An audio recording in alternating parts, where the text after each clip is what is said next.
अस्तग़फिरुल्लाह अस्तग़फिरुल्लाह, अल्लाहु अकबर अल्लाहु अकबर। नहमदुहु व नुसल्ली अला रसूलिल करीम, अम्मा बाद। औज़ु बिल्लाहि मिनश शैतानिर रजीम, बिस्मिल्लाहिर रहमानिर रहीम। आज का मौजू है तीसरी तलाक़ के बाद ख़ाविंद रुजू कर सकता है न निकाह, मुरव्विजा हलाला लानती फ़ेल है। अल्लाह ताला तलाक़ को एक ऐसा लफ्ज़ बनाया है जिससे इंसान की ज़िंदगी लामहल हो जाती है, यानी इंसान काफ़ी हद तक परेशान हो जाता है। इससे बचने के लिए अल्लाह ताला हुदूद कायम कर रखा है। जैसे यहाँ पर तीसरी तलाक़ के बाद ख़ाविंद रुजू कर सकता है न निकाह, मुरव्विजा हलाला, यानी इसका मतलब ये है। अब हम इस पर रोशनी डालेंगे 228 आयत सूरह अल बक़रा की। मर्द को औरत पर फजीलत या दर्जा हासिल है, तो यहाँ पर अल्लाह ताला ने 3 तलाक़ों को कहीं भी एक साथ पढ़ने के लिए या बोलने की इजाज़त नहीं है। अगर है भी तो वो एक ही तलाक़ तसव्वुर किया जाएगा, एक ही तलाक़ मानी जाएगी उसको, यानी उसे कहते हैं तलाक़ रजई। अब लोग क्या गुमराह हो गए हैं, 3 बार तलाक़ दे दिया, ख़त्म, मेरी ज़िंदगी से ये ख़त्म हो गई। ऐसा हरगिज़ भी नहीं है। तीन बार भी अगर वो एक वक्त 3 बार अगर तलाक़ देता है, 2 या 3 बार, तो वो एक ही तलाक़ मानी जाएगी कुरान के मुताबिक बता रही मैं। अब यहाँ पर देखिए 3 तलाक़ की बात जब आ रही है तो एक आयत नंबर 228 में अत-तलाक़ु मर्रतानी एक लफ्ज़ आया है। तो इसमें अल्लाह ताला तलाक़तान भी अगर लिख सकता था, तलाक़तान बता सकता था। तलाक़तान के माने हैं 2 तलाक़ हैं, यानी एक साथ एक वक्त 2 बार बोल दिया, ये गलत है। ये लफ्ज़ का इस्तेमाल यहाँ नहीं हुआ। अत-तलाक़ु मर्रतानी यानी तलाक़ 2 मरतबा कही जा रही है। जैसे एक बार वो तलाक़ दे दिया, उसकी इद्दत ख़त्म होने तक या उसके दौरान एक गुंजाइश रखा है कि उसका ख़ाविंद उससे रुजू हो सकता है एक तलाक़ के बाद, वो भी 3 तोहर यानी 3 हैज़ होना बीवी के। तो अगर वो दरमियान में अगर आ सकता है तो कोई गुनाह भी नहीं है। फिर उसके बाद नहीं आया, दूसरी तलाक़ दे दिया। दूसरी तलाक़ में भी यही तरीक़ा रहेगा, क्या 3 बार यानी 3 हैज़ होना इद्दत का पीरियड है, वो 3 हैज़ यानी 3 तोहर यानी 3 हैज़। उसके बाद चाहे तो वो बाहमी रज़ामंदी से दोबारा निकाह कर सकता है, ये गुंजाइश रखा है अल्लाह ने। लेकिन लोग इसको गलत इस्तेमाल करके 3 बार तलाक़ दे दिया, ज़िंदगी ख़त्म हो गई, अब मैं दूसरे से शादी कर लूँगा। ये नहीं होता। 2 बार की मोहलत दिया है, ये अल्लाह के हुदूद हैं। अब यहाँ पर दौर ज़माना जाहिलियत में ये हक़ तलाक़, वो रुजू गैर महदूद था, कोई हद पाबंदी नहीं थी। लोग तलाक़ देते थे, फिर जाते थे, रुजू होते थे। इस तरह से जुल्म बहुत होता था औरतों पर। तो यहाँ उसके बाद जो है अल्लाह ताला क्या किया, इसकी हदें मुक़र्रर कर दिया। ऐसी आयत नाजिल हो गई, अत-तलाक़ु मर्रतानी फ़इम्साकुन बिमारूफ़िन औ तसरीहुन बिएहसान। अल्लाह ताला गालिब है, हिकमत वाला है। ये तलाक़ें 2 मरतबा हैं, फिर या तो अच्छाई से रोकना या उम्दगी के साथ छोड़ देना, इसका मतलब है। अब यहाँ पर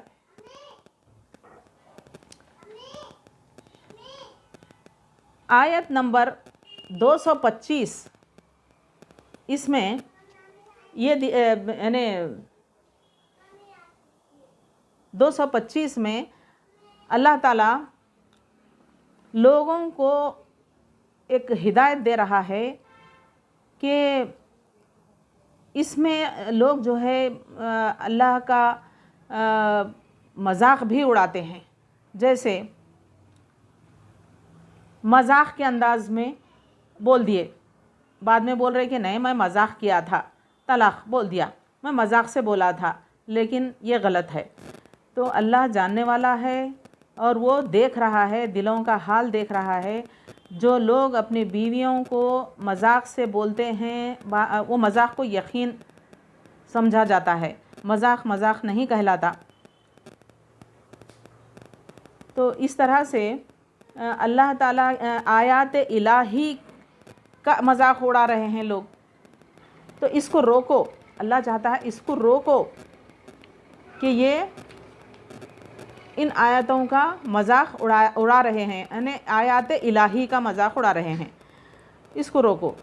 और दोबारा 25 में ये बता रहा है, 225 आयत में, कि खस्में खा लेते हैं कि मैं 1 महीना 2 महीने तक जो है मैं बीवी के पास नहीं जाऊंगा, उससे ताल्लुक़ नहीं रखूंगा। होता यूँ कि वो बोलने के बाद फिर उसका दिल चाहता है कि उसके पास जाए। अगर वो जाता है तो कोई गुनाह नहीं है, अगर नहीं है फिर भी अल्लाह ताला उसको एक मोहलत दिया है, एक मुद्दत दिया है, 4 महीने की मुद्दत दिया है। 1-2 महीने में अगर वो गुस्से से भी बोल दिया होगा कुछ भी, लेकिन अल्लाह ताला देखो इतना रहम करने वाला मेहरबान है हम पर कि हमको कभी जो है नुकसान या तबाही परेशान करता नहीं है। तो हम इसको उसकी तालीमात को अच्छी तरह से पढ़ के समझ के अमल करना चाहिए। तो यहाँ पर ये बता रहा है कि 4 महीने की मोहल्लत जो दिया है, तो ये 4 महीने की मोहल्लत में अगर वो दरमियान में अगर वो फिर से ताल्लुक़ात रखना चाहता है तो उसको कफ़ारा क़सम देना पड़ेगा। अब कफ़ारा क़सम क्या है? अगर नहीं हसद कर ले रहा, उन्हें तलाक़ की ही हसद कर ले रहा, मैं तलाक़ ही दूंगा इसको, मैं नहीं जाता उसके पास, तो वो फिर वो तलाक़ का वो तरीक़ा शुरू हो जाएगा। इद्दत की कम पीरियड जो होता है, वो 3 तोहर यानी 3 हैज़, फिर उसके बाद फिर एक बार देंगा, फिर एक बार देंगा, जब तीसरी तलाक़ पर आ जाएगा। तो ये तरीक़ा है तलाक़ों का, लेकिन लोग ऐसा नहीं समझ रहे। अब यहाँ कफ़ारा क़सम के बारे में सूरह माइदा में भी इसका ज़िक्र आया है। सूरह माइदा में क्या है देखिए, सूरह माइदा में है एक, हाँ, सूरह माइदा की आयत है फ़कफ़ारतु, अब ये 88 आयत है। फ़कफ़ारतु इतामु अशरती मसाकीन मिन औसती मा तुतइमूना अहलीकुम औ किस्वतुहुम औ तहरीरु रग़बत, यानी इसका कफ़ारा 10 मोहताजों को खाना खिलाना है, या नहीं तो उसके ही रकम में जो है आप कपड़ा भी दे सकते हैं। नहीं वो भी नहीं हो रहा है, नहीं दे सक रहे, तो आप जो है या एक तरीक़ा ये बता रहा है कि कपड़ा दो, या फिर तहरीरु रग़बतिन फ़मन लम यजिद फ़सियामु सलासती अय्याम, एक ग़ुलाम या लौंडी को आज़ाद करना है, या जिसको वो भी नहीं हो सकता तो 3 दिन के रोज़े रहना है। ये है कफ़ारा क़सम। तो इतनी मुसीबतों में हमको क्यों जाना है? थोड़ा सा सब्र से काम लेकर, थोड़ा गुस्सा भी आया होगा, कुछ भी परेशान था होगा कुछ भी, तो अपने मुद्दत में जो है फिर से उसको इस्लाह कर लेना, अपनी ज़िंदगी को इस्लाह कर ले के बीवी को अपने घर को बसा लेना। ये अगर करते तो ये सब मुश्किलात में पड़ने की ज़रूरत ही नहीं रहती। तो हमको समझ के काम क़दम उठाना चाहिए कि जो भी करना है, जो हरकतें हम करते हैं, ये जो है अल्लाह को नागवार गुज़रती है। अल्लाह ताला खोल खोल कर अपने तरीक़े, अपने तालीम को किस तरह से लोगों में फैलाना चाहिए, वो तो कर रहे नहीं हैं। लोग जो है इसको तीन तलाक़ समझ के जो है वो 3 बार तलाक़ दे दिए, ज़िंदगी ख़त्म हो गई। ऐसा नहीं है, 2 बार ही शर्त रखा है, 2 बार। तो 2 बार क्या है, यानी अत्तलाक़ु मर्रतानी की जो बात आ रही है, तो ये जो है अत्तलाक़ु मर्रतानी फ़इम्साकुन बिमारूफ़िन और तसरीहुन बेहसान, 2 मरतबा है। फिर या तो अच्छाई से रोकना या उम्दगी के साथ छोड़ देना है। तुम्हें हलाल नहीं कि तुमने उन्हें जो दे दिया है उसमें से कुछ भी लो। अब देने के बाद आप क्या कर रहे हैं, जो चीज़ आप दिए हैं उसको, औरत को, अपनी बीवी को, तो फिर वो वापस ले रहे हैं, मांग रहे हैं, ऐसा नहीं है। बात है कि दोनों को अल्लाह की हदें क़ायम ना रख सकने का खौफ हो, तो इसलिए अगर तुम्हें डर हो कि दोनों अल्लाह की हदें क़ायम ना रख सकेंगे, तो औरत रिहाई के पाने के लिए कुछ दे डाले, उसमें दोनों पर गुनाह नहीं है। अगर वो कुछ दिया है, अब तलाक़ की नौबत आ गई है, 2 बार तलाक़ तो दे दिया, अब फिर भी जो है उसको गुंजाइश रखा है, 2 बार तलाक़ दिए के बाद भी जो है वो चाहे तो वो खाविंद बीवी से रुजू हो सकता है, बाहमी रज़ामंदी होना चाहिए, बशर्ते कि बाहमी रज़ामंदी हो। तो अब ये बाहमी रज़ामंदी की बात जब आ रही है, तो यहाँ पर और एक बात ये आ रही है कि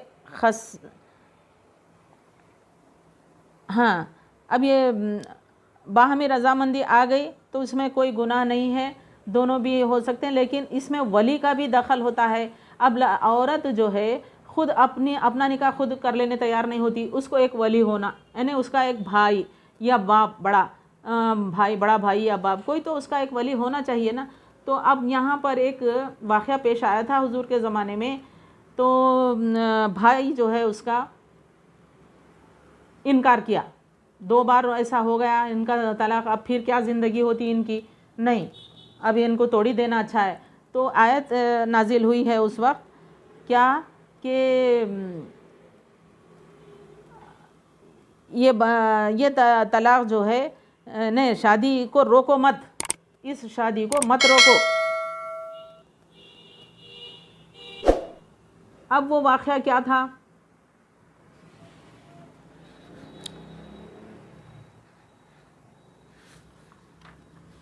अब हक़ विलायत गलत तरीक़े से इस्तेमाल करने से रोका गया है।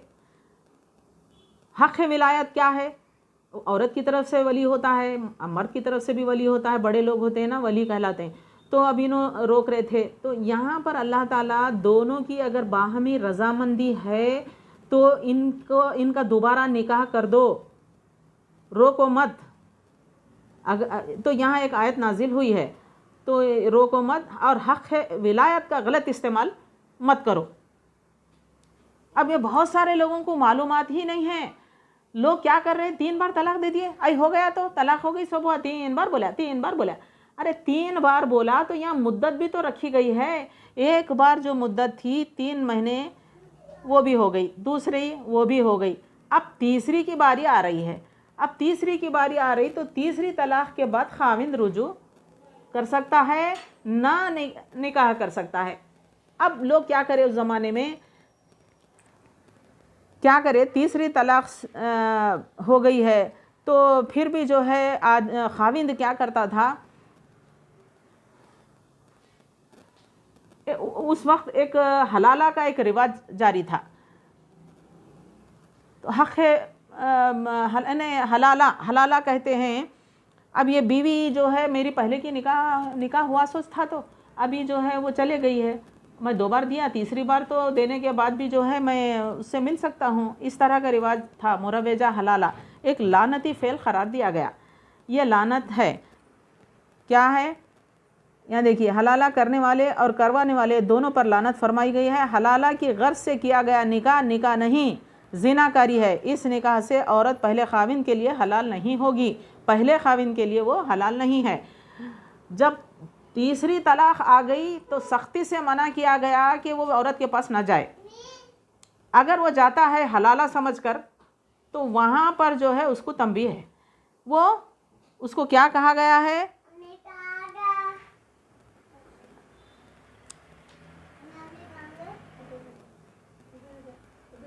तो यहाँ पर ये तक हलाला का रिवाज जो है उस वक्त था, आज भी कुछ इलाक़ों में होगा, लेकिन ये हलाला जो है ज़िनाकारी के बराबर हो जाता है। वो औरत, उसके लिए पहली ज़ौजा जो थी उसकी, वो हराम कहलाती है उसके पास। तो हलाला भी गलत ये है, ज़िना का माने आ जाते हैं उसमें, लानत फरमाई गई। हलाला की गर्ज से क्या कहने का, ये तो ज़िनाकारी है। तो अब यहाँ अत्तलाक़ु मर्रतानी में बतलाया गया था कि 2 तलाक़ तक रुजू करने का इख्तियार है। इस आयत में कहा जा रहा है कि रुजू इद्दत के अंदर अंदर हो सकता है, इद्दत गुज़रने के बाद नहीं। तो इसलिए ये तकरार यहाँ पर लोग समझ रहे नहीं हैं। उसको 3 तलाक़ हो गए बोल के फिर से वो या तो बैकआउट कर ले रहे हैं, या फिर हलाला ने चोरी छपी जाके जो है फिर से उससे ताल्लुक़ात रखते होंगे, मगर ये गलत है, ज़िनाकारी कहलाता है। तो ये नहीं होना चाहिए। हमारे माशरे में ये सब हरामकारी या ज़िनाकारी कहलाता है ये। अब यहाँ पर देखिए 3 तलाक़ की जब बहस आ रही है, तो 3 तलाक़ के लिए एक वाक़या पेश आया था। यहाँ पर मैं बताती हूँ आपको। तो ये है, हाँ, एक हदीस हज़रत इब्ने अब्बास, देखिए हज़रत इब्ने अब्बास रज़ियल्लाहु अन्हु से रिवायत है कि हज़रत रुकाना एक सहाबी थे, रुकाना ने अपनी बीवी को एक मजलिस में 3 तलाक़ें दे दी, लेकिन बाद में सख्त गमगीन हुए। अब रसूलुल्लाह ने इनसे पूछा, तुमने उसे किस तरह तलाक़ दी थी? तो उन्होंने कहा 3 मरतबा। आपने पूछा एक ही मजलिस में तलाक़ें दी थी? उन्होंने कहा हाँ। आपने फरमाया, आप यानी आप सल्लल्लाहु अलैहि वसल्लम ने फरमाया, फिर ये एक ही तलाक़ हुई है, अगर तुम चाहो तो दोबारा रुजू कर सकते हो। रावी हदीस हज़रत इब्ने अब्बास ने बयान किया कि इसके बाद हज़रत रुकाना ने अपनी बीवी से रुजू कर लिया। तो अब यहाँ ये हदीस से साबित हुआ हमको कि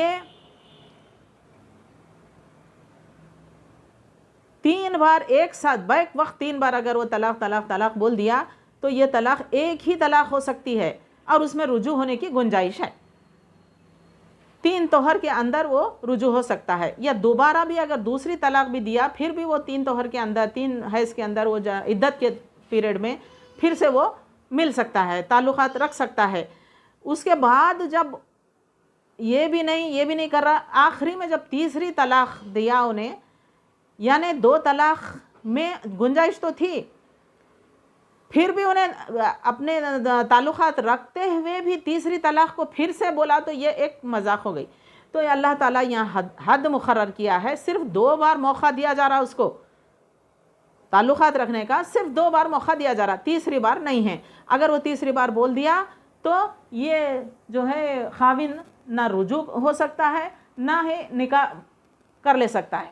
तो निकाह भी नहीं हो सकता। यहाँ शर्त क्या रखी गई है, किसी दूसरे से फिर उसका निकाह किया जाएगा। वो लड़की का जब दूसरे से वो शादी कर लेंगी, उसके बाद वो या तो फौत हो चुका होगा या फिर वो तलाक़ दिया होगा, तब जो है ये पहला खाविन उससे रुजू हो सकता है, दोबारा निकाह कर ले सकती है उससे, पहले शोहर से उसका निकाह हो सकता है।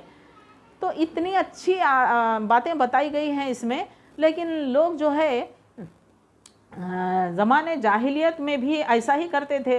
तो इसका मतलब ये है कि हुजूर के ज़माने में भी लोग जो है इसको अच्छी तरह समझ नहीं गए थे कि 3 बार तलाक़ देना तो जो है तलाक़ हो जाती है। जैसे रुकाना का यहाँ पर, रुकाना साहबी, रुकाना रहमतुल्लाह अलैह क्या है रज़ियल्लाहु अन्हु जो थे, उनके वो अपनी बीवी को जो है 3 बार देकर अफसोस में रहा करते थे। तो आपके मायूस जो रहते हैं, तो इस पर हुजूर ने उनसे पूछे थे कि ये क्या है। तो बहरहाल तो यहाँ पर जो है ये मायूसी क्यों है, तो पता चला कि 3 बार जो है आपने अपनी बीवी को तलाक़ दिया था। तो लेकिन वो तलाक़ नहीं हुई, और इस तरह से अब यहाँ पर और एक दूसरा तर्जुमा ये है कि हदीस का हज़रत अब्दुल्ला बिन अब्बास बयान करते हैं कि अहद रिसालत मौला सल्लल्लाहु अलैहि वसल्लम अबू बकर और हज़रत उमर फ़ारूक की खिलाफत के इब्तदाई 2 सालों तक मजलिस वाहिद की 3 तलाक़ें एक ही तलाक़ रजई शुमार होती थीं। तो ये इन खुलफाए राशिदीन के ज़माने में ये इन दोनों का दौर था, अबू बकर सिद्दीक़ और हज़रत उमर फ़ारूक। तो इनके इब्तदाई 2 सालों तक जो है यही मजलिस वाहिद की 3 तलाक़ें एक ही तलाक़ रजई शुमार होती थी। अब इससे यह साबित हो रहा है कि इन दोनों हदीसों से वाज़ेह होता है कि एक मजलिस की 3 तलाक़ें एक ही तलाक़ रजई शुमार होंगी।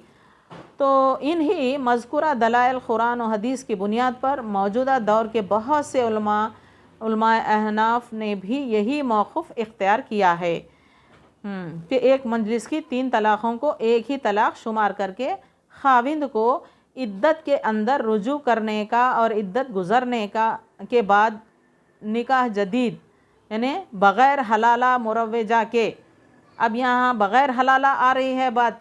हलाला यानी जो लोग ज़िनाकारी के तौर पे इस्तेमाल कर रहे थे हलाला बोल के, तो वो ज़िना कहलाता था। लेकिन यहाँ पर बग़ैर हलाला के कभी गए नहीं वो, लेकिन अपनी मुतल्लिक़ा बीवी को अपने घर बसाने का हक़ हासिल है। मसलन मौलाना सैयद अहमद अकबर आबादी मुदीर। तो अब यहाँ पर जो है हलाला मुरव्वजा यानी लानती फ़िल, हमारे मुल्क में जो हलाला राइज है जिसका आम तौर पर फतवा दिया जाता है कि एक लानती फ़िल है। नबी सल्लल्लाहु अलैहि वसल्लम ने मुहल्लिल यानी हलाला करने वाले मुहल्लिल लहू जिसके लिए हलाला किया जाए दोनों पर लानत फरमाई है। हलाला निकालने वाले शख्स को किराए का सांड करार दिया है, इसलिए इससे इज्तिनाब ज़रूरी है। तो अल्लाह हुजूर भी जो है इसकी इतनी सख्ती से पाबंदी करे हैं कि इस तरह नहीं होना चाहिए। यानी 3 बार तलाक़ बैक वक्त 3 बार देकर रिश्ते को ख़त्म कर देना, इसकी वजाहत इन हदीसों से वाज़ेह हुई है।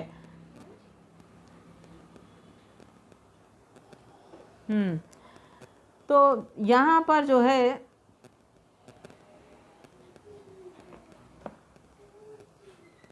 अब लोग जो है इस बात को, कुछ लोग समझे हुए हैं, तालीम याफ्ता लोग हैं जो समझे हुए हैं कि 3 तलाक़ वक्त वाहिद में देना ख़तई ताल्लुक़ रखने के बराबर नहीं है, इसमें गुंजाइश रखा है अल्लाह करके ये समझते हैं। लेकिन अक्सर लोग जो है 3 बार हो गया, चलो उसकी ज़िंदगी तबाह कर दी है औरत की, और लोगों को इसी के पास जाने को नहीं, वो पूछते नहीं कुछ नहीं मौलवियों से, या तो कुरानी तालीम भी उनके पास नहीं रहती, तो किससे पता करेंगे। अरे 3 बार तलाक़ दे दिया, ख़त्म, ज़िंदगी टूटी जी माँ बच्ची की। लेकिन वो हकीकत में तो सिर्फ़ एक ही वक्त में बोल दिया था, लेकिन वो एक वक्त में 3 बार तलाक़ देने से तलाक़ ख़तई ताल्लुक़ नहीं हो सकता, उसमें अल्लाह ताला गुंजाइश रखा है, फिर से जो है वो रुजू हो सकता है, ताल्लुक़ात रख सकता है अपनी बीवी से। फिर 3 हैज़ ख़त्म हो गए, दूसरी तलाक़ भी दे रहा, फिर दूसरी तलाक़ में भी वही तरीक़ा है, 3 बार 3 हैज़ होने तक जो है उसको इद्दत पीरियड मुकर्रर हुआ है। अब वो 3 के वो महीने उसमें भी, उस दौरान में भी, इद्दत के दौरान में भी वो मिलने जा सकता है, यानी ताल्लुक़ात रख सकता है, या फिर दोनों भी बाहमी रज़ामंदी से दोबारा निकाह हो सकता है दोनों का। अगर 2 तलाक़ पूरे हो गए, अब पूरे होने के बाद अब तीसरी तलाक़ की सोच रहा उन्हें, लेकिन दिमाग में आ रहा है कि अब मैं तीसरी तलाक़ नहीं देना, चुप, क्या है ज़िंदगी में क्या रखा है, चलो उसकी भी मेरी दोनों ज़िंदगी आपस राज़ी कर ले के हम, वो भी तैयार है जैसा लग रहा है मुझे, चलो हम दोनों आपस राज़ी करके इसको दोबारा हम निकाह कर लेंगे। अगर इस तरह की उसके अंदर अच्छाई है तो औरत या आदमी दोनों भी मिलके बाहमी रज़ामंदी से दोबारा निकाह कर सकते हैं। ये अल्लाह ताला हमको इजाज़त दे रहा है, ये हराम काम नहीं है, नाजायज़ भी नहीं है, तो हम जो है ये निकाह दोबारा कर सकते हैं। तो ये बात है। और हाँ, अभी देखिए, मर्द को औरत पर फजीलत या दर्जा हासिल है। अब अत्तलाक़ु मर्रतानी हम जो है 228 में जो लिए हैं, आयत 228 में बताया है, क्या था वो, मर्रतानी। तो अब यहाँ औरत पर फजीलत की जब बात आ रही है तो ये इसका भी फ़ायदा उठा रहा उन्हें, अरे कुरान में भी है मर्द की औरत पर मर्द की फजीलत हासिल है, मर्द को फ़ौक़ियत दे रहे, मर्द को बहुत ही फजीलत हासिल है, उन बहुत ये रहता है, औरत नीचे हमीज वो। तो इस तरह से जो है उसके अंदर गुरूर भी आ जाता है और हद से ज़्यादा जो है डराने की कोशिश कर रहा हो, लेकिन वहाँ पर भी खींच रहा है अल्लाह ताला उसको। यहाँ देखिए, हाँ, अब हाँ, यानी दोनों के हुकूक एक दूसरे से मिलते जुलते हैं। किसके? और बीवी के और वो खाविन के।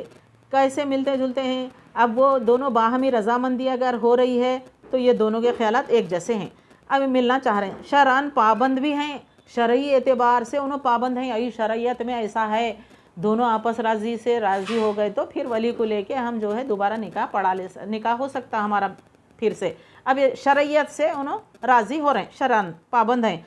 ताहम मर्द को औरत पर, फिर भी मर्द को जो है औरत पर फजीलत है।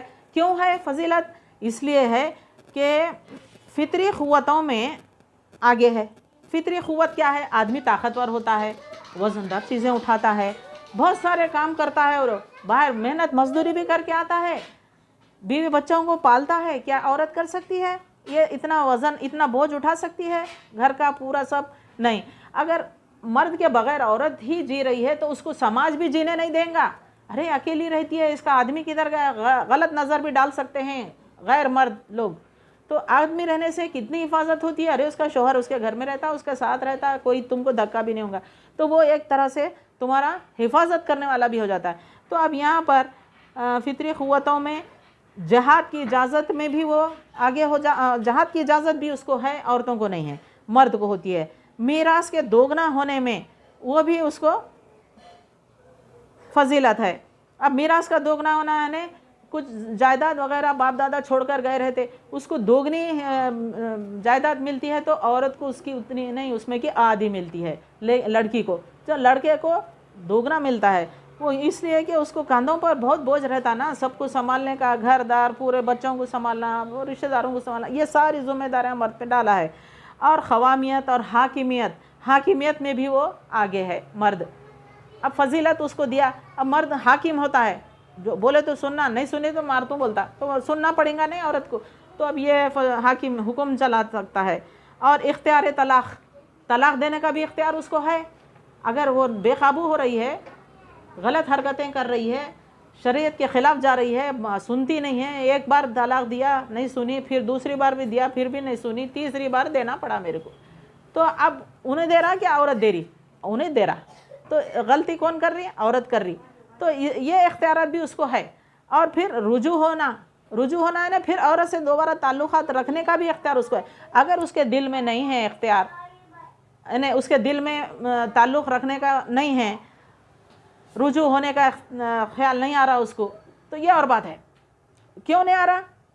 लेकिन अल्लाह तो दिया है, अल्लाह ताला उसको इजाज़त दिया है कि अगर वो मानती है, तुम्हारे बताए हुए रास्ते पर चल रही है, शरअन वो तुम्हारे पाबंद है तुम्हारे से, तो तुम जो है उसको ताल्लुक़ात रखो उसके साथ। अल्लाह ताला इजाज़त दिया है उसमें। तो अब यहाँ फजीलत की बात आ गई तो इसका मतलब भी गलत लिया जा रहा। अरे मर्द को फजीलत है, अरे आदमी क्या भी करता, औरत को चुप बैठना, मर्द क्या भी करता नहीं। अब वो औरत हक़ पर भी रहती है, बाज़ दफ़ा हक़ पर भी रहती है। देखो गैर औरतों को देखते रहता बाहर जाको, औरत हमें यहाँ घर में रहे तो भी दूसरे औरतों को नज़र रखता, कमाई लाको घर में नहीं देता, उनको देता, इनको खिलाता गैर औरतों को। तो औरत नाराज़ भी हो सकती है इसमें। तो अब ये औरत का वाजिब है ना ये बोलना, तो अब यहाँ पर बहस हो सकती है। तो आदमी को फजीलत दिया है तो इसका फ़ायदा, नाजायज़ फ़ायदा वो आदमी नहीं उठाना चाहिए। आदमी की भी बात आती है इसमें। तो अपने बीवी बच्चों को, अपने अहल व अयाल को संभाल लेके अपनी ज़िंदगी गुज़र बसर करना है। तो अल्लाह ताला 3 तलाक़ों के बारे में इस तरह से लोग इसको बता रहे हैं कि 3 तलाक़ दे दिए, ख़त्म हो गई ज़िंदगी, अब मेरा तो दूसरी शादी कर लेना है। 3 तलाक़ वक्त वाहिद में, हम हदीसों के ज़रिए से भी साबित हुआ है ये कि 3 तलाक़ एक साथ देने से वो तलाक़ नहीं होती, वो एक ही बार दिया जैसा होता, तलाक़ रजई बोलते उसको। अब ये 3 तोहर यानी 3 हैज़ उसकी मुद्दत है। फिर उसके बाद एक आती तलाक़, वो भी वैसा है, 3 है। तीसरी तलाक़ के टाइम भी अगर वो नहीं मिल रहा है तो तीसरी तलाक़ के बाद तो निकाह हो ही नहीं सकता। तो ये वो है, झूठी क़स्में खा रहे, ऐसे छोटी मोटी क़स्में भी खाते हैं लोग। चुप, अल्लाह की कसम, मैं ऐसा नहीं बोला, मैं वैसा नहीं करा, इनको नहीं करा, उनको नहीं करा। ये तो ऐसे क़स्में तो अल्लाह उस पर पाबंदी नहीं कर रहा है। लेकिन जब मुस्तहकम जो है कोई ऐसी कसम खा रहा है उन्हें, जैसे अब बीवी से मैं मिलूँगा नहीं, 1 महीना 2 महीने तक मैं उससे ताल्लुक़ नहीं रखूँगा, तो ये मुस्तहकम है उसका, इस तरह बोल रहा। सो ये मामूली बात नहीं है, बीवी से ताल्लुक़ नहीं रखूँगा, वो तो गलतफहमी का शिकार हो जाती है, क्या है कि इसका चक्कर। तो इस तरह से जो है, तो ऐसी जगह पे वो अल्लाह क्या करा है, 4 महीने की मुद्दत दिया है। वो 4 महीने की मुद्दत में तुम जो है अपनी कसम पूरी करके अपनी बीवी से रुजू हो सकते हैं, ताल्लुक़ात रख सकते हैं। क्या पूरा होने के बाद मुद्दत तुम्हारी ख़त्म हो गई, तुम रखो, नहीं तुम हसद इसका रख रहे हैं, मैं तलाक़ दे तो मैं नहीं रहता, तो वो तलाक़ का वो तरीक़ा है। नहीं, बीच में अगर करना चाह रहे हैं तो कफ़ारा क़सम अदा करो। कफ़ारा क़सम क्या है, अल-माइदा सूरे में दिया है, हाँ बताया ना अल-माइदा में। तो वहाँ पर जो है आपको 10 आदमी को खाना खिलाना, या उसके रकम में कपड़ा दो, या फिर लौंडी को आज़ाद कर दो, हाँ इन्हें नौकर चाकर जो आज़ाद कर दो। उस ज़माने में वो ग़ुलाम हुआ करते थे, आप कहाँ हैं। तो ये अगर वो भी नहीं कर सकते तो 3 दिन रोज़े रहो। तो अब ये सब क़स्मा रहना क्यों, कर लेना क्यों, खाना क्यों कसम। अल्लाह ताला मना किया है कसम खाने से, ऐसे झूठे क़स्मा खाने से कबीरा गुनाह बताया है, गुनाह नहीं, गुनाह होता है उससे, वो नहीं करना, वैसा कसम नहीं खाना। तो बहरहाल ये जो है 3 बार तलाक़ की जो बात आई है, मैं इसकी वजाहत अच्छी तरह से समझाई हूँ। तलाक़ मर्रतानी में जो आया है, तलाक़तान भी बता सकता है, अल्लाह वो लफ्ज़ इस्तेमाल नहीं करा। तलाक़तान यानी एक साथ 2 बार बोल दिए, तो इसका वो नहीं है, मर्रतानी है, तलाक़ मर्रतानी का ज़िक्र हुआ है। वो अल्फाज, वो लफ्ज़ का मतलब क्या है, 2 मरतबा तलाक़ देना।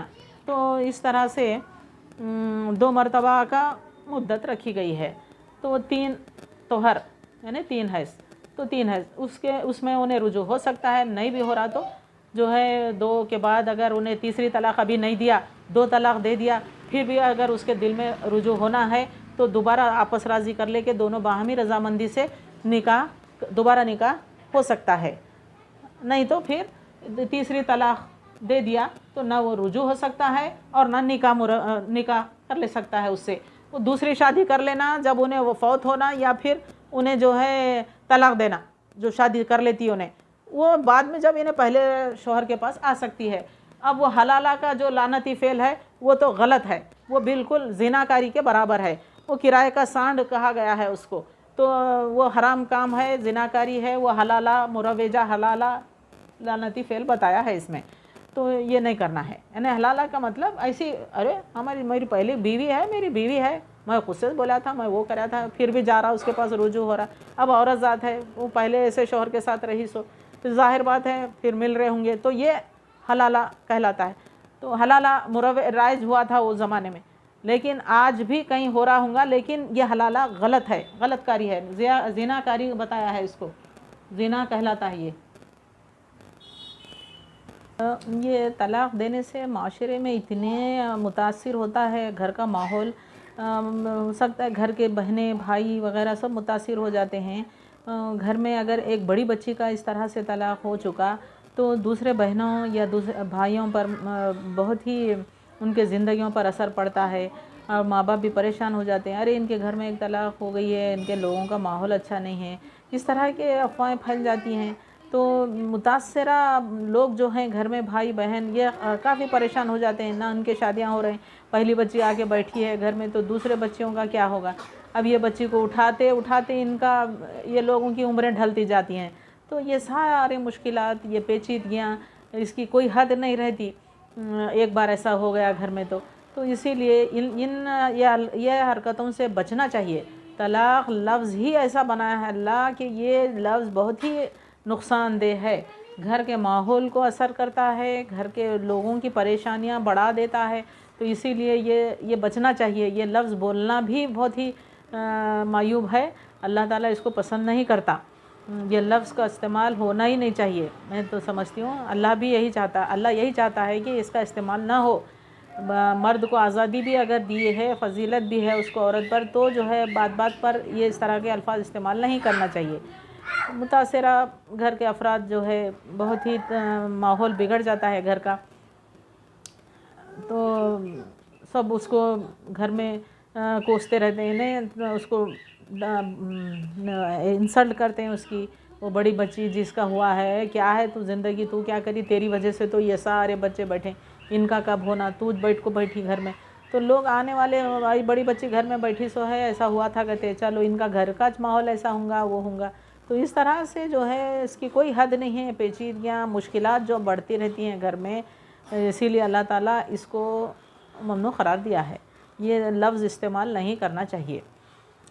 ये तलाक़ देने से माशरे में इतने मुतासिर होता है घर का माहौल, हो सकता है घर के बहनें भाई वग़ैरह सब मुतासिर हो जाते हैं। घर